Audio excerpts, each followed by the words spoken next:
Hey YouTube, I'm Jonesy and this is Kid Drift, our sponsored mini wedge racer driver.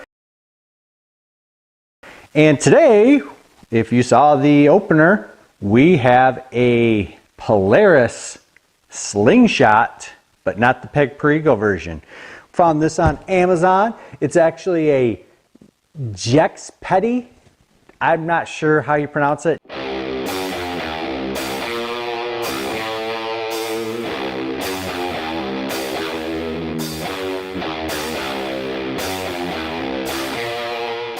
Jaxpety, but it was 295 bucks. The specs are it's 12 volt, it has RC control. To be honest, I don't have super high expectations. We love this Polaris Slingshot by Peg Perigo.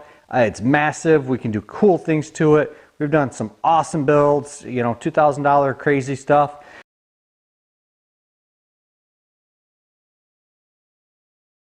So we decided, what the heck? We pulled the trigger, we ordered a black plastic.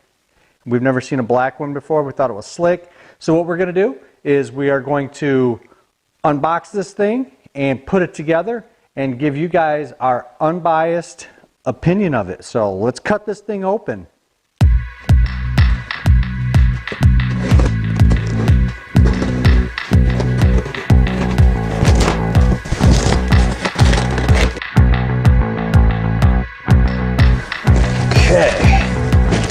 What do we got in here? So we got a windscreen. We got, looks like a pair of front tires.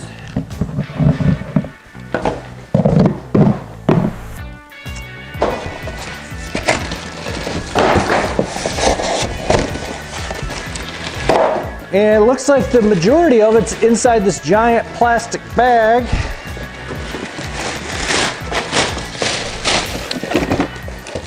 Got steering wheel, oh, a rear shock, a real rear shock. So it looks like it has rear suspension on it, and this thing's pretty massive. We got some chrome rims. The Peg Perigo versions are just these gray, and we're gonna do a lot of side-by-side video, or pictures I should say. So those are pretty cool.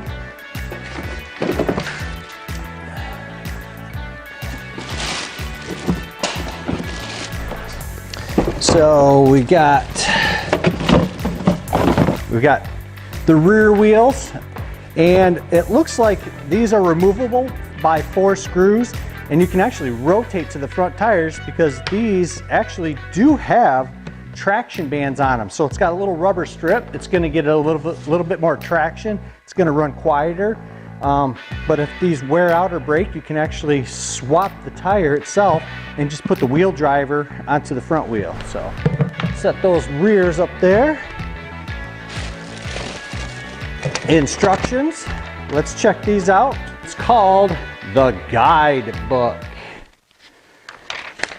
So first one is a blown up view of it. It's got all of the car parts. Let's go through the steps. It says to read before assembling, so pretty basic. Looks like 6 pages total. Step 1, step by step, gasket, front wheel, gasket, cotter, wheel cover. So what that really means is before you put the wheel on, you're going to put a washer. That's what we call them over here. Washer, and then you put the front wheel, and then you put another washer, and then it's got a cotter, which is kind of a clip, and then the hubcap. Step 2, we're going to pull it out and we're going to raise it up, it looks like, and put a shock in there, and it looks like you're going to have to definitely pay attention. It's got, this is going to be the top. See, this tab is higher than the bottom one. Step 3 is you're going to locate the license plate bolt or screw holes and put that in. And step 4, step by step, rear wheel, then the gasket, cotter, and then a wheel cover. And step 5 is going to be your headrest, steering wheel, which just got a looks like it's got some sound effects in it, windshield, and the side mirrors. We're probably not going to put the side mirrors in because that's something when we do our custom lighting kit, we're going to put lights in the mirrors. And step 6. Oh yeah, so it's got music and horn. So we're going to put this sucker all together. Oh, and then it's got RC. Looks like it needs 2 number 7 batteries, which is a AAA. So you got to remove the cover, put your AAA batteries in there, and then fire that up. And then the last page here is a troubleshooting page. So let's put this thing together. Okay, charger, put that up there. So headrests. I don't know if these look like these might be directional.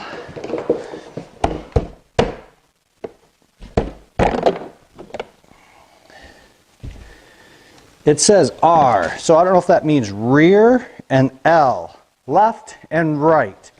So standing at the back, this is going to be the left.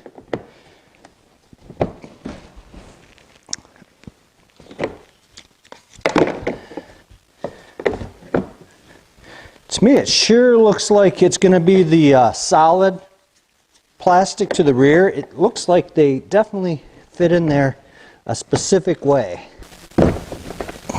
Well, that's a bit of a struggle. It just doesn't look like it wants to fit in there that way.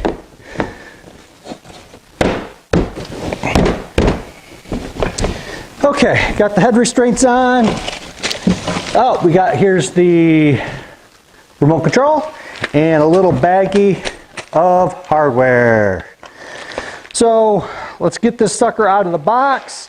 We're going to bring in our lift table and start putting this beautiful beast together.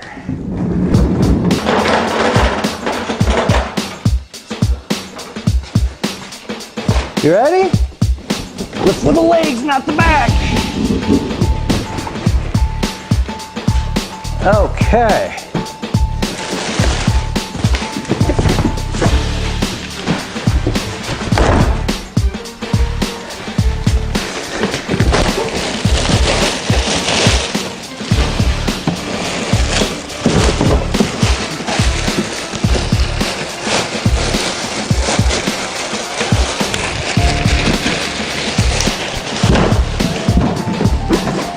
Alright, Kid Drift, you want to pump this guy up? Okay. So the next thing I look at, because the box is a little bit beat up, they actually had other pieces of cardboard on the outside, is before you start putting this thing together, make sure you're not getting a beat up, broken unit. So look around at your plastic, make sure nothing's cracked or broken.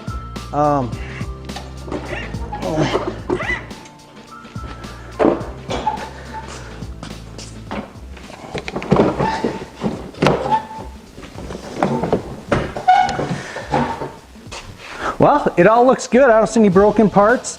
Normally, the first step that I do is start charging your battery because it's going to take like 12 hours. Another thing, because I want to make sure that it's still a good battery, is if you guys got one of these little digital voltmeters, we're going to check the voltage on it. So put it to DC voltage.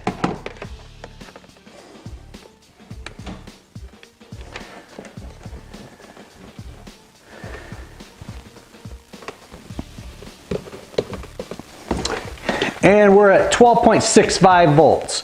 Now, a topped off 12 volt battery is 13.2 volts.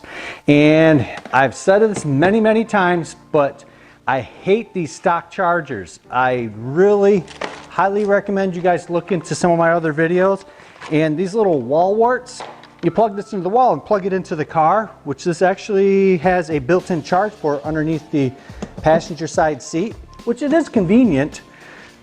But this does not know when it's at full charge, and people forget about them. Guilty. And you're continually charging the battery at like 14.5 volts, and you'll ruin the battery. So use like a Schumacher smart charger. It's called the Charge and Ride. Check it out. I'll put the link in the description. It's going to make the battery last for years and years and years instead of 6 months, and all of a sudden you're wondering why it doesn't work. So enough about that. Let's get back to the ride. Okay, so first step was to put the front wheels on. So make sure you got the 4 tabs to the outside. The wheel driver is going to go to the inside. Oh, hold on. We got to put washers first. So first step is gasket.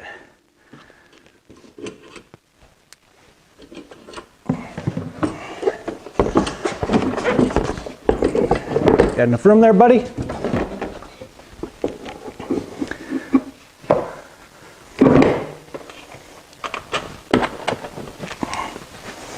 And it's got these little, I wouldn't call it a cotter pin. I don't know what kind of pin this is, but it's better than the Power Wheels brand, but they are a little bit tricky to put in. So what we're going to use, we're going to grab it with some needle nose pliers here. And oh yeah, put the washer on there. Good call, good call. He's a good worker.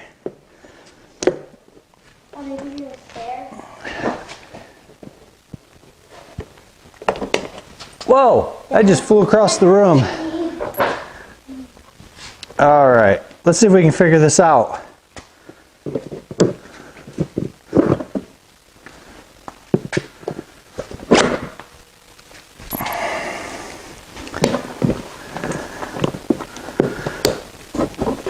There we go.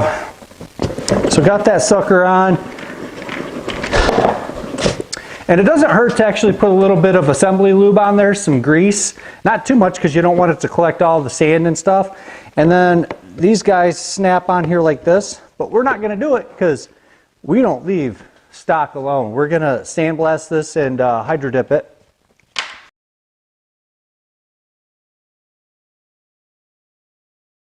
Same with the mirrors. Looks like those just literally,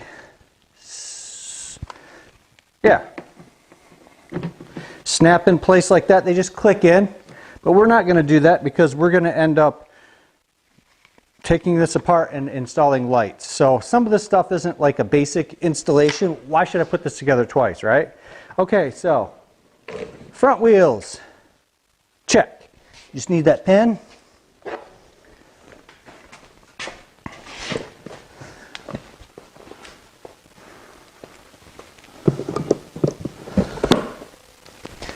Next step was rear wheels or shock. Let's put the shock on.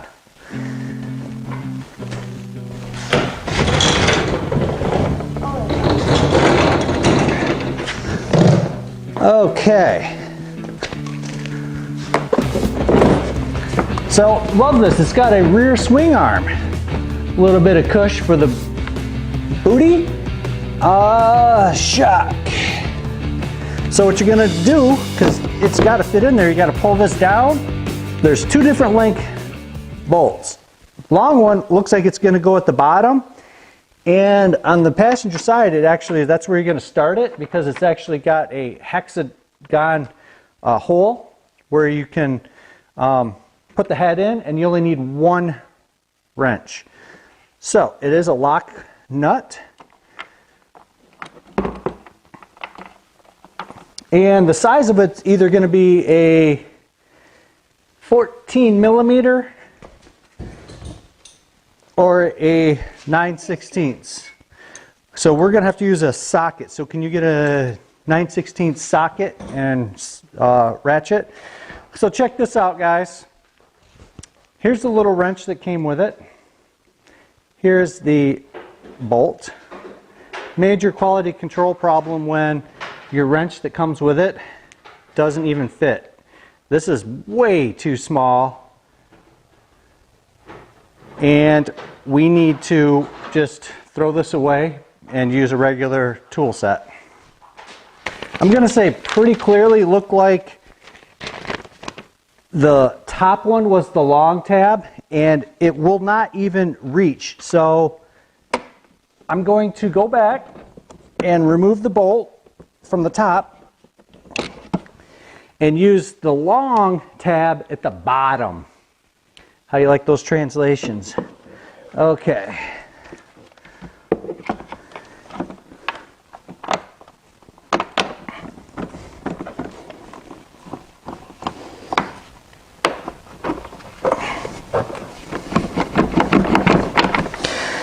Okay, we're in.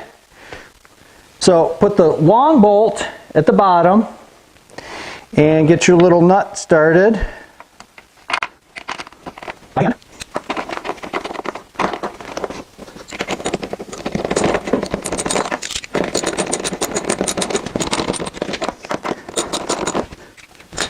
All right, and then prop up your swing arm.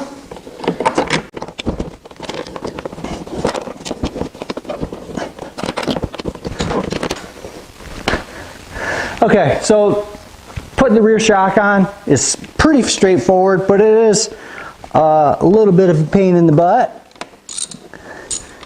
because this top one you can't really get to. So to tighten that, you're going to need a shallow well socket. This deep well is not going to get up in there, buddy. While he's getting different tools, I'm going to put the rear wheels on.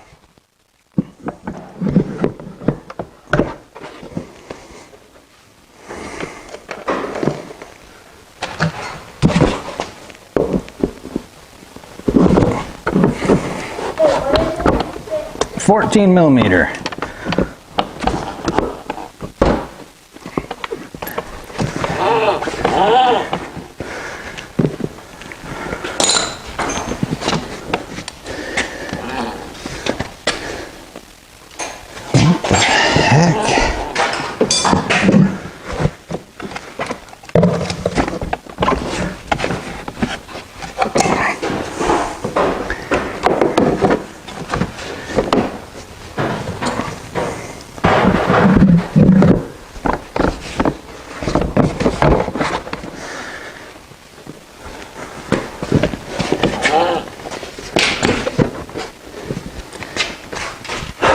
Okay, this is not staged. It appears that the rear axle might be too short. It doesn't seem to be long enough to get a pin on both sides, but it also might not have the gearboxes in there all the way.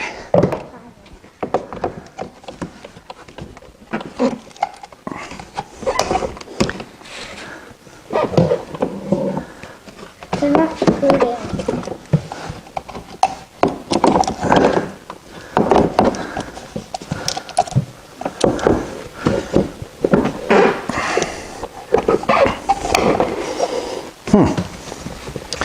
Weird.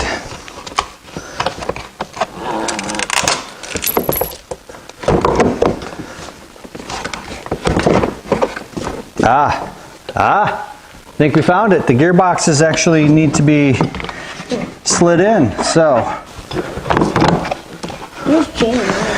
All right, I can't really explain it, what's catching. I think it might be the torque sleeves on the motor, and they are 550 series motors, but they're gonna be wimpy ones. We've known that from the past in our other big toys, Green Country builds. But the gearbox actually has to be flush. There's 2 screw holes, and there actually is no mention of it in the instructions. There is a few screws, but there's too short and too long. So we're gonna go ahead and put the rear wheels on and see if we can figure out what those screws are for. Oh, we know 2 of them are gonna be for the rear license plate. Which one?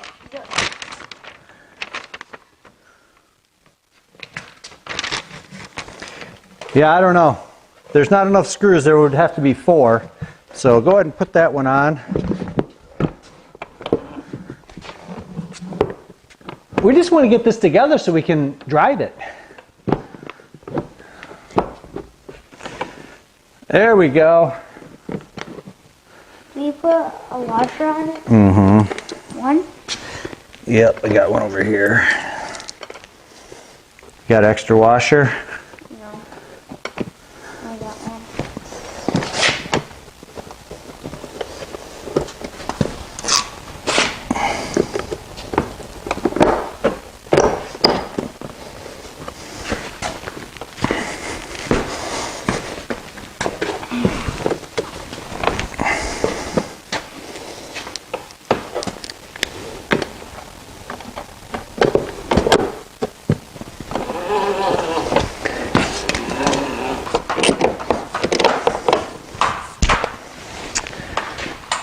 Okay, we just finished the rear shock, which took an engineering degree. What we found actually worked the best was a 1/4-inch drive with an extension with a flex elbow and a 14mm socket.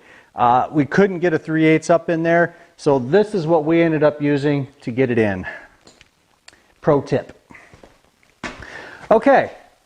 Other than like the windshield, I mean, that stuff's easy. It just literally clicks in. But, oh. Windshield does have a little crack in it. I don't think that's going to affect anything. On ours, it's going to be below. Not even going to see it, but check all your parts. What we are going to do now, steering wheel.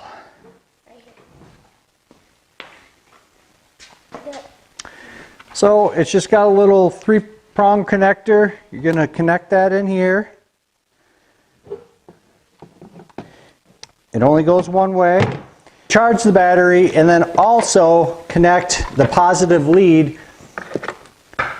And what I like to do is there's a little prong and you're going to connect that, and I leave it up so that I can push it down and easily pull it off.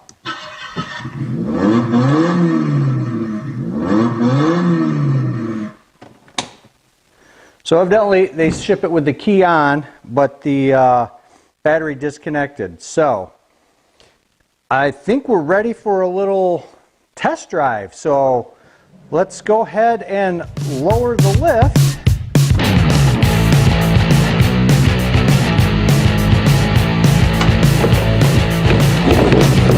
So there's the suspension.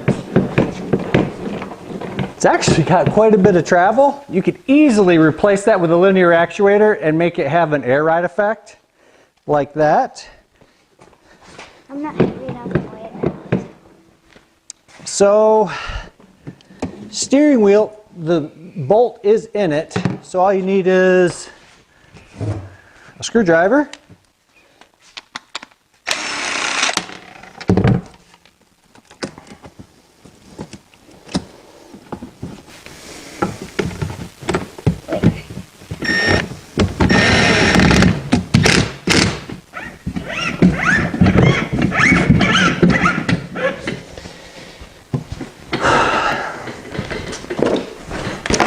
So the seat, it's got a couple little straps here. Some people like that. They think, you know, it's a safety thing, but for me, it just gets in the way.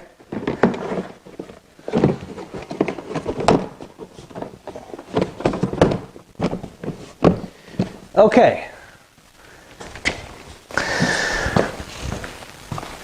All right, so it does come with a few extra parts. It comes with an extra washer. We found out what the 2 screws are for. So 2 short ones are going to be probably for your license plate, and then the 2 longer screws are going to be for each corner of the seat. So there is no screws to hold those gearboxes in like we were talking about earlier. And the seat is not adjustable fore or aft, so you're pretty much one size is all you're going to have. So let's do this initial test drive. Going to have, yes, I know this kid's way too big for it, but unless somebody wants to go ahead and send me Willy Wonka's shrink ray, this is what I have to work with.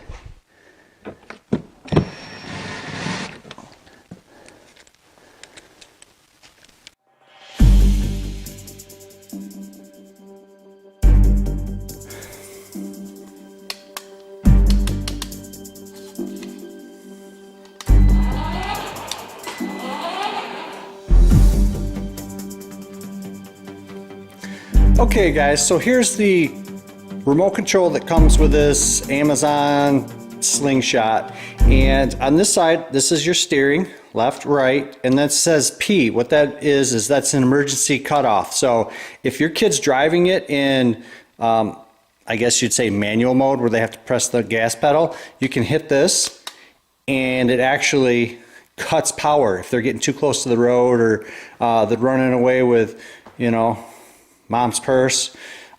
you can hit that and it will put the brakes on. You hit it again and it puts it back into mode. On this side is actually the speed selector. So you're going to hit that. You can see that it's one dot. I don't know if you can see it in the screen or not, but that's 1 is low speed, 2 dots is medium speed, and 3 is going to be high speed.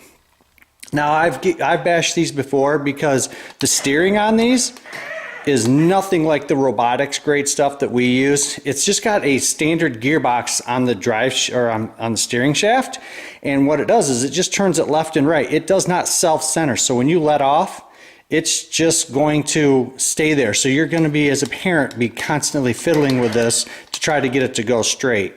I'll try to get a little running video here. So there's forward.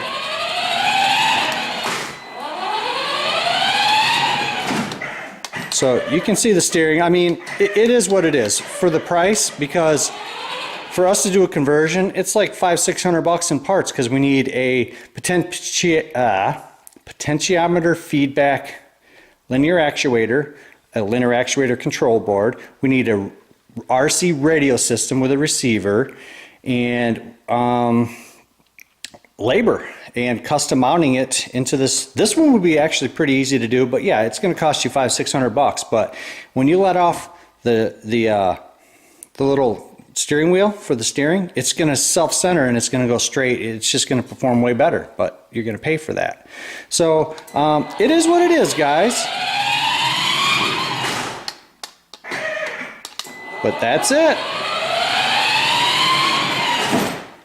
So here's an example of the power brake. And you have to hit it again to get out of it. Pretty cool. Oh, and one last thing. There's no on-off on this. It senses when you're not using it. To save battery, it just cuts off power like it just did.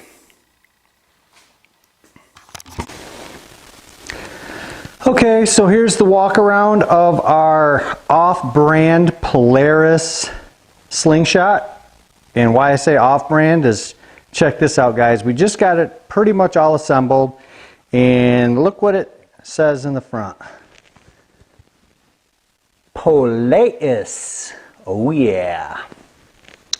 As opposed to a licensed Peg Perigo Polaris. It's definitely smaller too. I think that I stated it earlier, but this is 77-pound weight capacity, and the Peg Perigo is 130-pound capacity. They're both 12 volts, but the Peg Perigo is a much larger 12-volt, 12-amp-hour battery, and this is a tiny 12-volt, 7-amp-hour battery. But under the seat, and I've got it bolted down, but I know I'm going to have to do a separate video. So this is basically the assembly video because they just seem to drag on. So we're going to do a walk around, and then I'm going to cut it and upload it, and then I'm going to do a product review video on it, because there actually is a lot of information on the assembly video. So let's continue with the walk around. So packaging from Amazon was good. Shipping time was good. I think it was a week that we got it. Price for under $300 shipped. You get a moderate power wheels, and we will finish this off with a driving video too. So it's definitely smaller. Here's the positives. I'm going to talk about the positives. So I like that it's easy on-off wheels. They have traction bands. It actually looks pretty cool. I think that the plastic is polypropylene, and it doesn't take paint well. That's why we wanted black. It looks pretty slick. But let's line her up. So size-wise, it's hard to tell, but it's definitely got a shorter seat area. It's a little bit shorter. Let's turn this guy on for you guys. There is the Polaris on the steering wheel too. So it has a keyed ignition. The key actually comes out, so without the key, guys, the kid loses it, you can't drive it. So you turn the ignition on.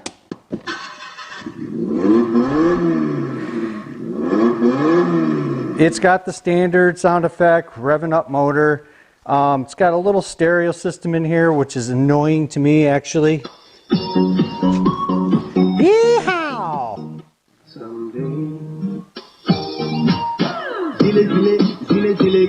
The only way I could figure out how to shut that off was to turn it off and turn it back on. It's got a horn, but there's like a delay. There was? There. Oh. So it's when you let off it beeps. It actually has factory installed lighting, so it's got an on-off switch for the lights. So those are the lights right here. They're these teeny, they're probably little 5-volt LEDs. When we install them, we do an LED strip. So we'll probably change those out. For the front end for the lights, I mean, they're decent, but you aren't going to drive at night with these. So it's got those little LEDs. At least it's got the reflector lens. And we're going to swap those out for some eagle eyes. So we will definitely do a review video and then the upgraded video, because this thing's got some cool potential. Okay, it's got some shocks on the front here, but they're pretty much pointless, super stiff. The rear end is actually pretty cool. I mean, it's got quite a bit of travel here. It's obviously, you know, the span of that plunger there, I think it's about 3 inches of travel. So driving, it's got a park, reverse, and forward, and then it's got high speed, low speed. And then the remote itself has its own speed settings. That's what S is. I do recommend looking at the box, probably keeping it so that you guys can get the specs. It does have a parent control. So why don't we get the driver over there, come on over and give this thing a drive. So it's got the soft start, so you got it in forward. Put it in reverse. So that's pretty much it. It's got the soft start. We'll get an outside running video and the RC and talk about that. But overall, it's pretty cool. It's no Peg Perigo, but it's pretty cool. Okay, so the under seat view, you're going to see in the middle here is the stock 12 volt 7 amp hour battery, and over here under the passenger seat is the control board. Now, I don't recommend that you overvolt these to try to make it faster, but you can definitely add runtime by taking these two screws. Oh, it's actually just sitting there. I wonder if that's supposed... Yeah, these screws were supposed to be holding it in place, but you could move this out of the way if you wanted super long runtime. If you leave this stock, guys, I would say that this is probably for... you know, obviously a little kid, when the parent drives up to like maybe 4 or 5-year-old, and to get longer runtime, this is a stock 12 volt 12 amp hour battery that comes in most ride-ons. It has a direct fit right there. All you need is a piece of metal with 2 holes in it for your hold down. You can put that very easily, and I will do a review video on that, to put this in parallel so that basically you're tripling your runtime. Now, if you move this guy out of the way, you could even put a third battery over here. And this is the stuff that I love to explain to you guys, because when you're seeing it on the old Amazon site, all it shows is the pretty pictures and the smiling kids. It doesn't show these features, so you can really get some serious runtime out of this. You can upgrade the motors, upgrade the wiring, all kinds of cool stuff. Overall, I think this is a win. I think this is I give it a thumbs up. But we can definitely do better. Custom is always better in the shop, right? And then I didn't show you where, but yeah, you plug this sucker in, and it is actually a 1 amp charger. And if you increase by putting bigger batteries, you're going to want a bigger charger, like a 3 or 4 amp charger. And you can literally cut this off, because this thing's basically garbage, and plug it into there. What you're going to have to do though is remove this diode, because it won't sense smart charger, because it only allows power in but not out, and a smart charger needs power getting to it to know that it is connected to a battery. Otherwise it would spark when you touch the alligator clips together. So that's the reason that you're going to need to remove this little, where is it? This little diode right there. It's a pretty easy solution with a soldering gun.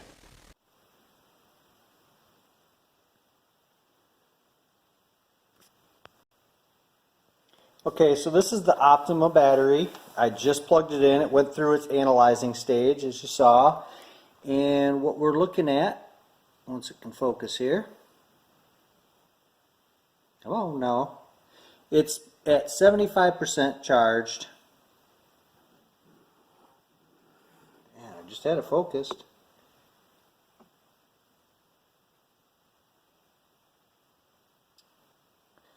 And you can't really read the LED screen, but it basically says it's charging the small battery at 14.8 volts at 0.8 amps. Sealed lead acid battery needs to be charged low and slow, much like smoking a brisket. It's the safest way. It's going to have the most expected lifespan, and it's the perfect application for this. So stay tuned for a video on that. I really do need to do a product review video because it's the best charger I've ever used, and love it. So we just have alligator clips, and we are charging the stock battery. We might even just switch it over and go with the 12 amp hour. I don't know.